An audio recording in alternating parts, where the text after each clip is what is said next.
मोहब्बतें ये तो नहीं कहती कि तुम अपनी अनाओं में रहकर किसी को रोज रात के पहलू में तन्हा छोड़ दो।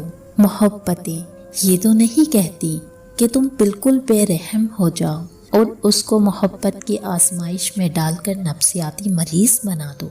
मोहब्बत ये तो नहीं कहती कि तुम उससे उसकी खुशियाँ छीन लो।